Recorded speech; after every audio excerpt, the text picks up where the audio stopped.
अंजलि, उठ जा, अब सुबह के 8 बज गए। ले कॉफी पी ले। ओफो माँ, क्यों परेशान कर रही हो सुबह सुबह? इतनी ठंड में भी भला कोई इतनी जल्दी उठता है क्या? हे राम, क्या होगा इस लड़की का?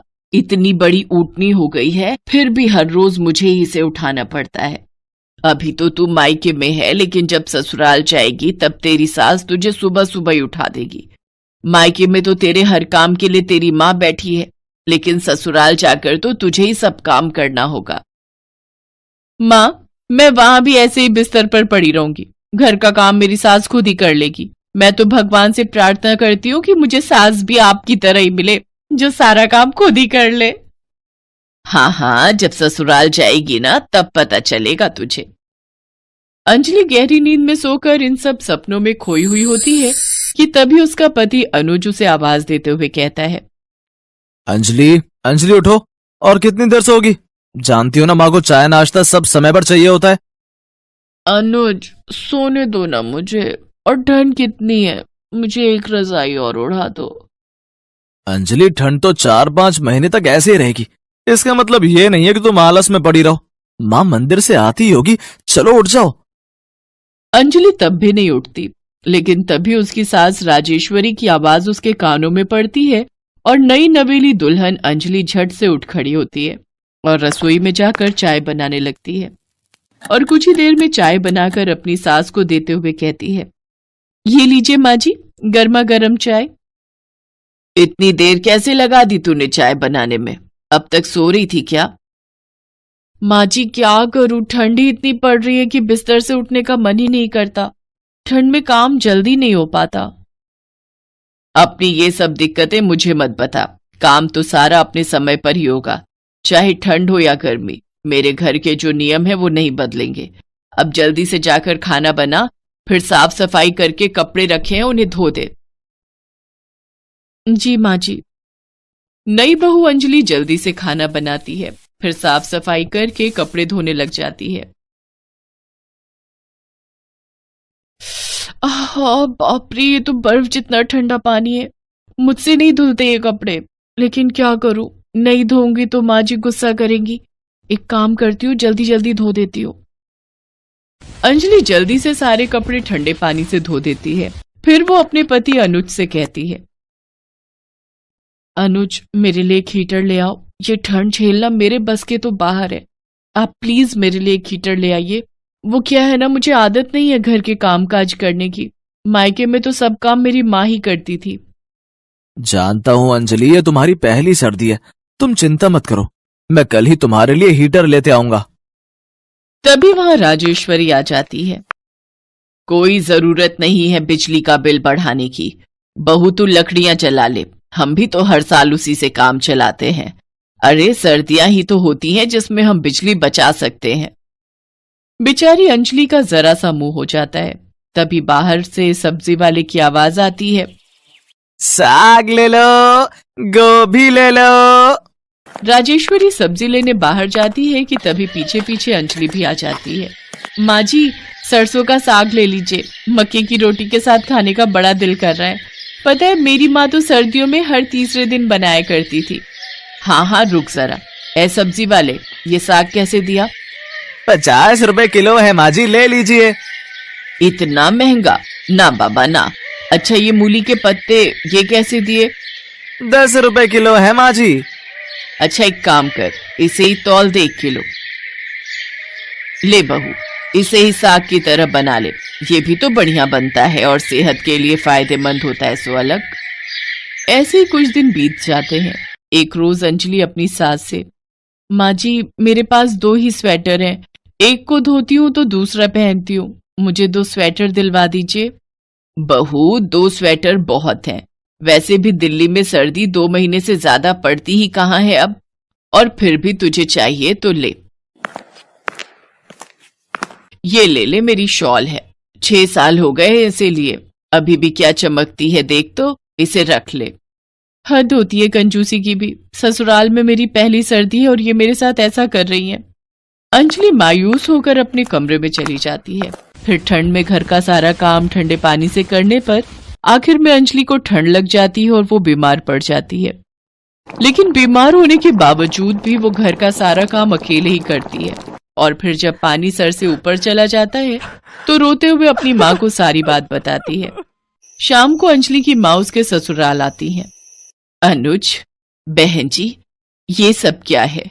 मैंने अपनी बेटी का हाथ इस घर में ये सोच कर दिया था कि आप लोग मेरी बेटी को बहुत खुश रखेंगे, लेकिन यहाँ तो एक एक चीज के लिए मेरी बेटी को तरसना पड़ रहा है।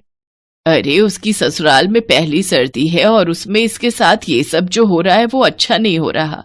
जिस लड़की ने पूरी सर्दियों में अपने मायके में एक काम तक नहीं किया, वो आज आप सब लोगों के सारे काम कर रही है, लेकिन फिर भी उसकी कोई सुनवाई नहीं है। ये सब मैं क्या सुन रहा हूँ माँ? आपकी कंजूसियों के चलते आज मेरी बीवी का क्या हाल हो गया है। अरे इतनी भी बचत करके क्या करना माँ? माँ, जब मेरी बीवी की पहली सर्दी में ही उसके ससुराल में ये हाल है तो आने वाली सर्दियों में उसका क्या हाल होगा? उन सब की बातें सुनकर राजेश्वरी को अपनी गलती का एहसास हो जाता है और वो अपनी बहू से माफी मांगते हुए कहती है, मुझे माफ कर दे बहू, मैं तो बस थोड़ी बचत करके तुम्हारे भविष्य के बारे में सोच रही थी, लेकिन मुझे अब अपनी गलती का एहसास हो चुका है। मैं अब अपनी बहू को किसी चीज की कमी नहीं होने दूंगी। इसके बाद राजेश्वरी घर में गीजर, हीटर का इस्तेमाल अपनी बहू को करने देती है। साथ ही उसे सरसों का साग और मक्के की रोटी अपने हाथों से बनाकर खिलाती है और उसे 2-2 नए स्वेटर भी दिलाती है। साथ ही अब राजेश्वरी सर्दियों में घर के काम के लिए काम वाली बाई भी रख लेती है और खाना बनाने में अंजलि की मदद भी करती है। मालिक गैराज की धुलाई करती है।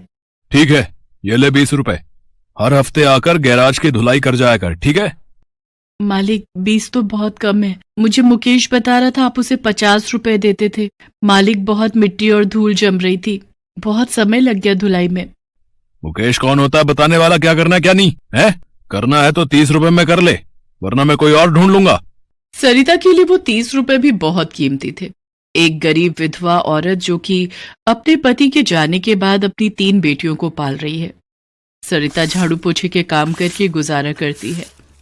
सर्दियों की कड़कड़ाती ठंड में ठिठुरती हुई वो पूरा दिन काम करके शाम को घर लौटती है। वो जिस झुग्गी में अपनी बेटियों के साथ रहती थी वो किराए की थी और किराया था 300 रुपए। कुछ दिन पहले ही सरिता जिस घर में काम करती थी वो काम उसका छूट गया। इस कारण सरिता बहुत परेशान थी। मालकिन, कपड़े धुल गए हैं, मैं चलती हूँ। अरे रुक, ऊपर की छत की धुलाई तो तूने की ही नहीं, रोजाना बहाना बना देती है। कल धो दी थी मालकिन, साफ है छत।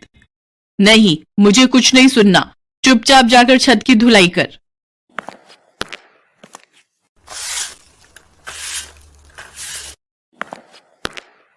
मालकिन, छत की सफाई हो गई है, अब जाऊं? रात होने वाली है, बच्चे घर पर अकेले हैं। हाँ जा, पर कल सुबह टाइम पर आ जाना, मेहमानों ने आना है, बहुत काम होगा। आज तो बहुत देर हो गई, पता नहीं तीनों ने कुछ खाया भी होगा या नहीं। ब्रेड और एक दूध की थैली लेती जाती हूँ, बच्चे कुछ तो खा ही लेंगे। सरिता घर पहुंचती है। उसकी बड़ी बेटी निशा दरवाजे पर खड़ी थी। क्या हुआ निशा, दरवाजे पर क्यों खड़ी है? कितनी ठंड हो रही है?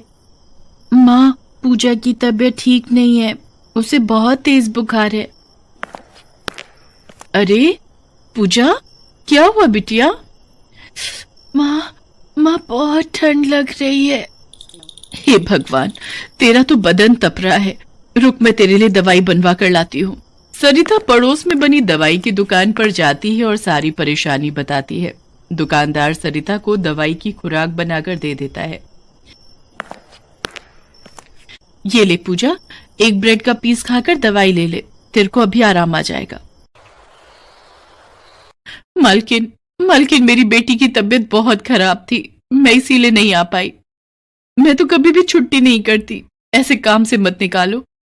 मुझे कुछ नहीं पता, मैंने दूसरी काम वाली रख ली है, अभी मेरा दिमाग खराब मत कर, जा यहां से। सरिता को पड़ोस में रहने वाले मुकेश ने गैराज में धुलाई का काम दिलवाया। उसके मालिक ने भी उसे 30 रुपए पकड़ा दिए, जिससे गुजारा करना बहुत मुश्किल हो रहा था। भारी ठंड में सरिता सड़कों पर काम ढूंढने के लिए निकलती। पीछे से उसकी बेटियां भी अकेली भूखी प्यासी उसका इंतजार करती थी। ऐसे ही एक दिन सरिता गैराज का काम करके घर लौट रही थी। रास्ते में सरिता को चक्कर आने लगे और सामने से आती हुई एक गाड़ी का एक्सीडेंट हो गया। लोगों की भीड़ लग गई। अरे भैया, गाड़ी वाला मार गया, इसकी तो सांसें ही नहीं चल रही है भैया। हे राम, ये तो सरिता है, मेरे पड़ोस में झुग्गी में रहती है। राम राम राम, ये तो इस दुनिया को छोड़कर चली गई। अब इसकी बेटियां तो अनाथ हो गई। बिन माँ बाप की बच्चियां कैसे गुजारा करेंगी। कुछ लोग मिलकर सरिता का अंतिम संस्कार कर देते हैं। सरिता की तीनों बेटियां अब इस दुनिया में अनाथ हो गई थी। झुग्गी का किराया कौन देता, इसलिए झुग्गी के मालिक ने उन तीनों बच्चियों को झुग्गी से निकाल दिया। माँ, तुम हमें छोड़कर क्यों चली गई? माँ, माँ।